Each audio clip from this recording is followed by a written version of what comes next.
Hey, what's going on, guys? Mackenzie Long here. So today we're going to be reviewing a video that was on Lewis House's podcast, and I love Lewis House. He's got some great stuff. He's had some great people on his podcast, and he had this gentleman on called Jaspreet Singh. And I don't know Jaspreet Singh. I had never heard of him before. This was the first time I really got to hear something by him, but apparently he has a very famous podcast as well, something around mindset.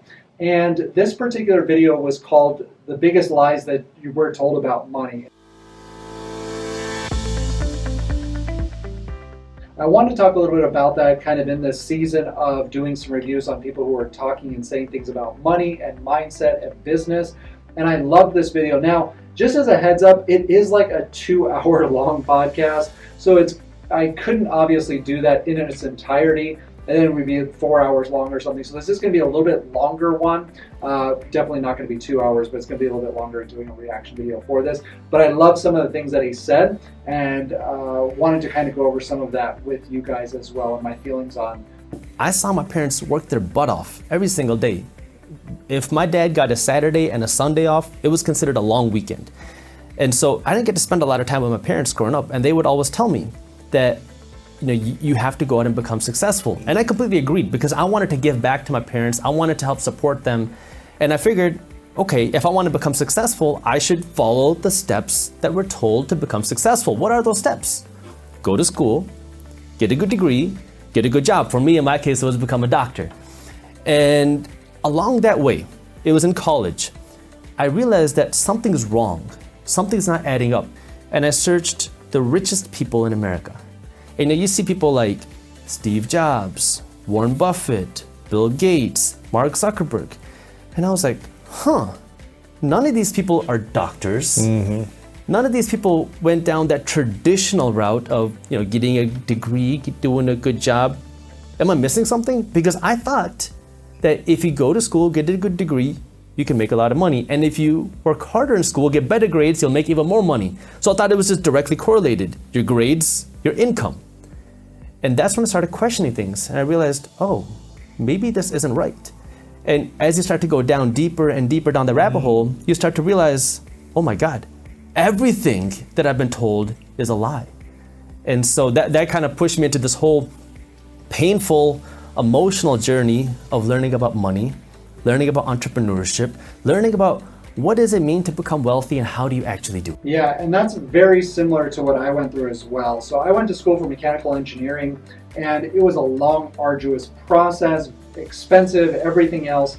And part of it, while I was going through that process, things just didn't add up for me. My uncle had worked for IBM for a long time. I don't know if I could say that. My uncle had worked for a very famous company for a long, long time, and he got let go, didn't really get the benefits that he was being promised. And I noticed this was happening all the time. The people that I know that worked really hard, that were very dedicated and stayed with the company for a long time, didn't become wealthy. And then there were people who weren't very educated but ran businesses and became very successful. So the numbers really didn't add up to me. And then my own experience of talking to people who had been working places for 30, 40 years, whether it was in engineering or maybe it was in cars or whatever it might be. And the vast majority of people who had worked a normal job for 30 or 40 years, they were divorced multiple times, they didn't talk to their kids, they struggled with money, they self-diagnosed or self-medicated, whether it was drinking or drugs or whatever it might be, to kind of cope with this feeling of, I'm guessing, and kind of the feeling that I had was like not really being able to do and achieve the things that they wanted to. So I was seeing that, and I had this great benefit of being able to talk to the people who had been places a lot longer than I had. When I would take a job, I would pick these people's brain, and none of them really seemed happy. None of them really seemed like they had it together. So I had this weird vision almost. I don't want to say it was like a vision, but I could see myself into the future sitting in that exact same seat they were sitting in. And I realized I wasn't going to be happy. And if I couldn't be happy, then how would I ever be a good husband? How would I ever be a good father? How would I ever be a good son? How would I ever take care of the people around me if I couldn't be happy myself? And obviously happiness isn't just based on what you do and how much money you make. There's a whole another realm of learning what fulfillment is and how to fulfill yourself. But I knew that that was not the path for me, even though that's what my mom had told me. That's what everybody else had told me to do. Go to school, get good grades, you'll get a dream job, you'll work 40 years and you'll be able to retire with a pension and Social Security, and then you never have to worry about anything ever again. And come to find out, now that I've been doing this almost 10 years, how false all of that actually was, and more insecure that the economy becomes, the more insecure those pensions are. I just did a whole video about that. You can go watch what's going on. It's called the pension gamble. Crazy stuff that's going on with that those will basically be gone in the next few years. So it just was, all of it was a big lie, but we tend to believe it, and people still tend to continue to do it. And I think it's just because they don't know any better. The question is, how long are we going to keep perpetuating this lie that for most people they won't ever use their time? And now all of a sudden, my mind was blown because I kind of had this idea of what entrepreneurship was. I had never heard that term until I came to college, but I was running this event planning company, and I'm starting to learn about this thing called entrepreneurship. And now I have this condo that's generating me this like almost passive income. I say almost because I was making a lot of mistakes in the beginning. But now I'm like, wow, this investing thing is very unique because I never learned this in school. My teachers never taught me this. But why am I working so hard in school? I mean, I want to become a doctor so I can ultimately make money. Now I start having this, I talked to you about an emotional dilemma. Why am I becoming a doctor? Okay, I want to make my parents happy. Check. I want to be successful. Check. Do I really want to be a doctor? Maybe. And now I'm starting to question my actual beliefs. Because if I become a doctor, how do you make money? You treat people. I kind of have this entrepreneurial mind. I want to become successful. How do you make more money? You treat more people. So it's like, this kind of runs into a dilemma because if I'm trying to maximize my income as a doctor, I got to maximize how many patients I see. Maybe that means I don't get to give the best value to each individual patient. But as a human, I want to provide the most value possible. So I start to kind of face this dilemma where maybe I'm becoming a doctor for the wrong reasons. Interesting. Yeah, and what he's talking about there is that most doctors are self-employed, meaning that they have to see the patients directly. They might own the practice, but really it's based around them. Like if I did it, it would be Long's Chiropractics or Long's whatever. And so you would come to see me, and that way if I wasn't there, that means the building is generally shut down, right? Like it's not running. So that's a self-employed business. And what he's talking about is a lot of doctors end up being self-employed, or they end up being an employee of somebody else. And how can you really maximize how much money you can make and the value you can bring if it's all based on you exchanging time for money, which ends up back in that challenge. And this is why people need financial literacy. They need to understand money and business and how it works. But the challenge is, like he mentioned, it's not taught in schools. And if it's not taught in school, of course people are going to be illiterate, and that's why most people are financially illiterate. And what I mean by financially illiterate is they make lots of mistakes when it comes to money, and they're oftentimes being taken advantage of. Because how would they know? They don't know any better. And so the lack of financial literacy is a huge problem in our society. And the beautiful part, or the reason why I became so passionate about it, is because I love helping people, but also when you're solving big problems, there's lots of opportunity and lots of money to be made as well. And that's kind of what he's getting into here, is that idea of understanding if you really want to make a lot of money, you got to get outside of exchange. And then I run this idea by my parents. I don't want to be a doctor. And they're like, absolutely not. My dad was angry. My mom was furious. It took my mom about 1.5 years to believe that her son was not going to be a doctor. Oh man. And when I say it was tough. Like my parents would tell all their friends, Jaspreet's not going to become a doctor. Oh wow, you're not becoming one. I'm not going to become one. Now I'm getting calls from my family in India. I'm getting calls from my family across the states. What are you doing? You're a disgrace to your family. Exactly. I hear that again and again and again. But I was like, this is not for me. And I started to realize that there's more to this thing. So now I started to go down this financial education journey. And the more I learned, the more I realized I was lied to. Like, we're taught to go to school, to get a degree, to get a job, so we can then get a job and climb the corporate ladder. Well, wealthy people don't do that. Wealthy people are not working to climb the corporate ladder. They're working to own the corporate ladder. I didn't even realize that you could do that. Now, you can climb the corporate ladder and work to own the corporate ladder at the same time, but it's a different mindset, right? Right. Most of us are taught to get that degree so we can do one thing, climb the corporate ladder, earn a bigger salary. But if you only rely on your salary, you're just one step away from being broke. Because if you lose your job, something happens to you, you can't work or your company goes down, you lost your salary and now you have no income coming in, and now what? You're scrambling for a job. Maybe you have some savings to help take care of you. Right. Or if you haven't been saving and you just spend on things all the time and you have no savings, then you're really screwed. Yeah, you're going into credit card debt. Right. And now you're trying to figure out how do you make things work. And by then it's too late. Yeah, I love what he's talking about here. And the beautiful part, and obviously in the entirety, COVID was not beautiful, right? But some of the takeaways from COVID was exactly this, that people found out that their job was not as secure as they thought it was. People found out that businesses didn't necessarily have their best interest in mind. And I think that's why we're really turning into this culture, this nation of people who are going to have their own jobs or have their own businesses, not have their own jobs, have their own businesses, because you kind of have to. They're calling it the gig economy, where everybody's going to kind of be doing this. But this is normal around the world. This is what most people do around the world. I just got back from 1 month in the Dominican Republic, and this is exactly what they do. They work a normal job, some of them, or they just do a bunch of different gigs and they get talented at something and they work on that, and they do kind of like a subcontracting job. They don't have the same laws there, but somebody will pay them to do some stuff, and they make way more money doing that than they would if they just worked a regular 9-to-5 job. And that's really, we got away from that for a while because we needed so many more employees because our businesses were exploding so much. But now we're at the point where that's saturated and people are going to have to go back to this gig economy of being able to create income and businesses of their own. And now I'm just like, this is crazy. Why was I never taught this? I was never taught about wealth. I was never taught about investing. I was never taught about this sort of financial education. But why aren't we taught this? And that's when I realized it's very profitable to keep people financially uneducated. It's profitable to keep people poor. It's true. Yeah, that's very true. There are lots of entities that make a lot of money because we don't know anything about money. That's what I'm talking about when I say people make lots of mistakes with money. And the more mistakes we make, the more it costs us, but the more money other people make. So they're okay with us making those mistakes because they make money off of it. Or being taken advantage of. The reason why we pay high interest rates, the reason why we do a lot of these things, that we have loans, is because we don't really understand how money works. We don't understand what that loan actually means for our future. So we're willing to do it because it gets us through the now instead of suffering a little bit now to have a more convenient future, our future selves.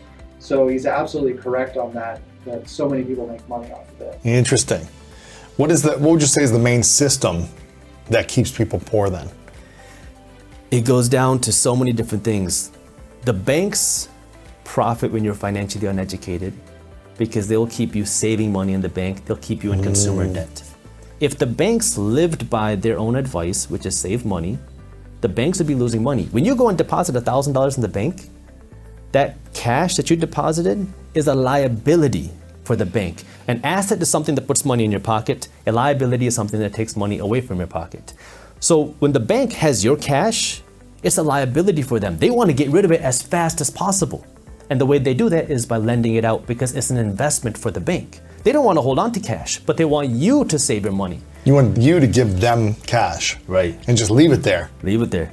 And what's happening to your cash while it's there? It's losing value to inflation each and every day. Every day that you keep your cash in the bank, you're becoming poorer each and every day. Now, obviously, an emergency fund can be in the bank. He's not talking about that, but what he's talking about is actual savings, like long-term savings, instead of putting it in the stock market or finding an investment or something that suits your risk tolerance. He's talking about just leaving it in the bank, or sometimes just as bad as leaving it under the mattress.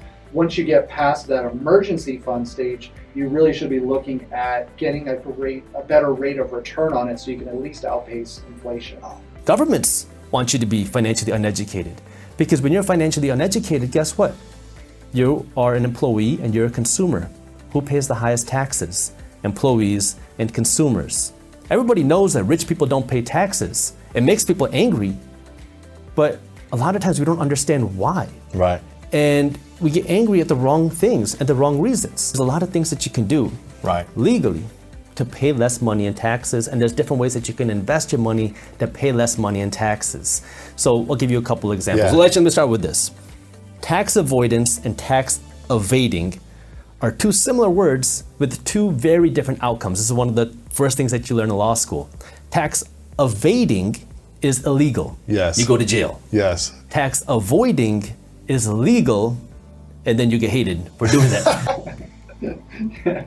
No kidding, right? Everybody wishes they could pay less in taxes, but everybody hates when somebody follows the laws that are in place to pay less in taxes. And that hate generally just comes from the lack of understanding, the ignorance around financial literacy, and they're not financially literate, so they don't understand how somebody could save money in taxes. They call it loopholes, but really it's just following the guidelines that the IRS sets out, that if you do these things, they're willing to not charge you as much in taxes because you're creating other revenue sources for them. So if you make them more money, they give you a little bit of a discount, but you're generating way more taxes overall than you are just from your own personal income tax. So I love what he's talking about here, and that's true. And there's really two different tax categories for US citizens.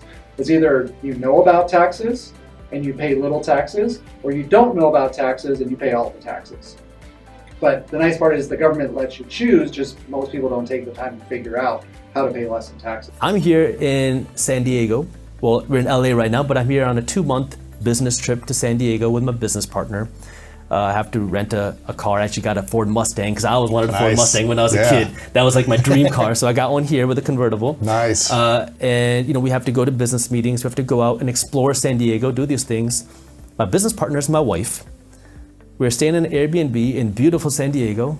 Guess what? These things are tax deductions against my business. I'm here working. When you're an entrepreneur, everything is work. Yeah. Now the question is, how do you spend your money in a way that's going to give you a tax write-off? But you have to be smart here, because you don't want to just blow $500,000 so you don't have to pay 150 grand in taxes, right? Yeah, so obviously the laws are there to help you. If you're going to spend money anyway, then you get a discount on it. But the challenge a lot of new entrepreneurs have, and you see this with a lot of YouTubers, is that they start making some money, so they get this bad tax advice. Well, hey, go buy a big car, the AMG G-Wagon.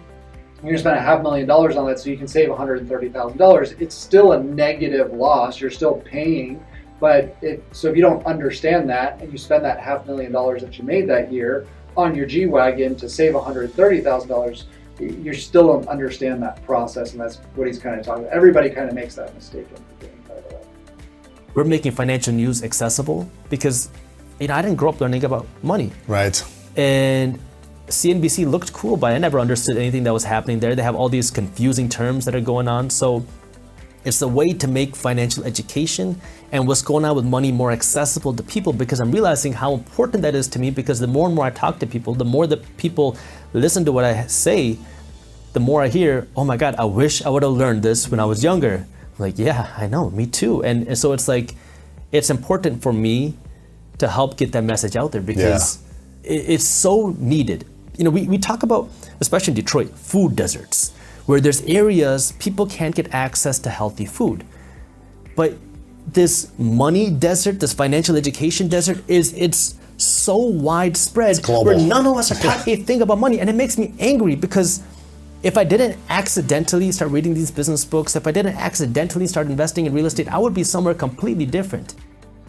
Yeah, that was the same for me. A neighbor of mine had recommended Think and Grow Rich and Rich Dad Poor Dad, and I was working on cars all day, so like 15, 16, 17 hours a day, so I was just listening to these audiobooks on repeat, so I found most of this stuff on accident, and little things they would say I didn't understand, so I would go talk to people about it, and then I got into the financial world, and I'm watching these guys make $250,000, $500,000, millions of dollars a year, and then they're able to go in the middle of the day and watch their daughter's softball game. I'm like, who makes $500,000, $1 million a year and you can go leave in the middle of the day to watch their daughter's softball game? It blew my mind. I didn't know anybody in engineering that could do that.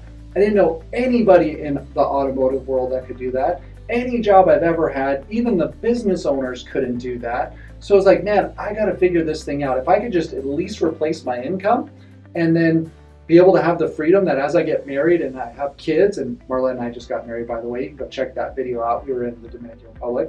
But as I do that, I wanted to be able to have that steady, reliable source of income that then I could actually be there for my family. And unfortunately, most people are not actually able to do that. I have a lot of friends who are doctors now. They're working their butt off. They're also paying the highest taxes. They're also trying to figure out how to afford my lifestyle, because when you go and become a doctor, you make a good salary. But guess what? Now you have big student loans you got to pay back. Yeah. And now a lot of times you want to live that doctor lifestyle. You want to have the G-Wagon, you want to have the Range Rover, you want to have the nice car, you want to have the nice home. So now you graduate, you're 28, 29 years old, you have $500,000 of student loans you got to pay back. You're making a few $100,000 a year, but you're working your butt off. It's very stressful. And now you have all these new expenses, your homes, your cars. And how much does that $500,000 in student loan actually become after 30 years of paying it off? Oh man, yeah, over $1 million. What do you wish we taught everyone from the ages of 10 to 20? Sure. 5 different things around money. First thing would be, what is money? Because money as we know it is fake. Our dollars are just pieces of paper. I grew up thinking that our paper dollars are like the holy grail. You want to save this money because it is the most valuable thing there is. As I became older, I started to realize that that's not the case. Second thing you got to understand is, what do wealthy people work for?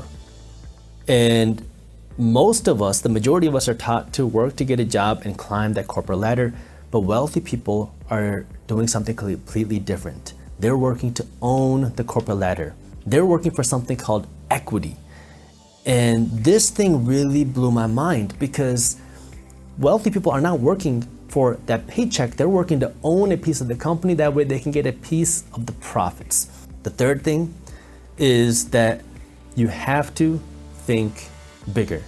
I know I grew up thinking that somebody who looks like me, somebody who's brown, somebody who wears a turban, somebody who didn't have entrepreneur investor parents could go out and do this, because you think that somebody like me can't do this.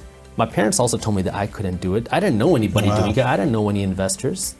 But you have to be the one to take that first step. Mm-hmm. And then the next thing that you have to do, Number four, is you have to understand the concept of debt. Because we live in this consumer culture.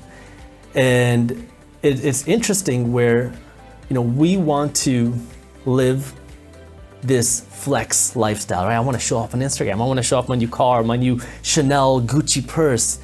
And we kind of get caught up where I need to live a certain lifestyle, that way people can think that I'm rich. But what you're doing now is you're living broke. Right. Making everybody else rich, so people think you're rich. Right. You're product rich, you have a lot of nice stuff, but you're broke. And what was the 5th thing you wish people learned from 10 to 20 years old about money? You have to be willing to make mistakes, take risks, and start. And this one is hard, and it sounds simple, but a lot of people that I know, they are so hesitant to making that first investment, because what if I do something wrong? Yeah, that's so true. So I loved these 5 things that he was talking about. A couple of them that stood out to me, this last one obviously, is most people are afraid to make mistakes, so that's why they never get started. And he was talking about the consumerism. I totally agree with that. That was me, by the way. I had nice cars, and my identity got wrapped into how much money and how fast I could get my cars to go, how good I could get them to look. People knew me by my car, not by my name, if that tells you anything. And so we can oftentimes do that, and it's a false fulfillment. It's not actually real in the way that it makes us feel about ourselves, or the way that people feel about us. Because once that car is gone, so is your identity, and that's a very dangerous position to be in. So I hope this was helpful for you. If you would like to get some additional financial education, you want to become more financially literate, there's tons of books and stuff that are out there. I highly recommend you do that. I also have a link down below if you would like to work on your financial literacy. It is a course through Teachable, so it doesn't require any information from you, no socials, no credit card information. It's 100% free if you use the code number down below, and then that way you can start getting familiar with some of the words about money and how things work. That way when you do go sit down with a professional, you can have a great conversation and understand if they're in your corner or if they're just trying to sell you something, because you'll have an idea of what that platform should look like. If there's something I can help you with, I'd love to be able to do that as well. Or maybe you just don't like redheaded people. Well, that's fine too. Maybe I don't like you. No, just kidding. But the most important part of that is just that you do get some kind of help from somebody. That way you can start getting on track with some of these things. And I hope this was helpful for you. Don't forget to smash that like button. I would also love to hear some of your comments about what Jaspreet had to say. And don't forget to smash the subscribe button and the bell as well. That way you can see when new content comes out and you can work on your financial literacy. Here we talk about the 5 F's. It's going to be your faith, your family, your finances, your fitness, and don't forget your fun. I hope this was helpful for you. Catch you guys later. Bye.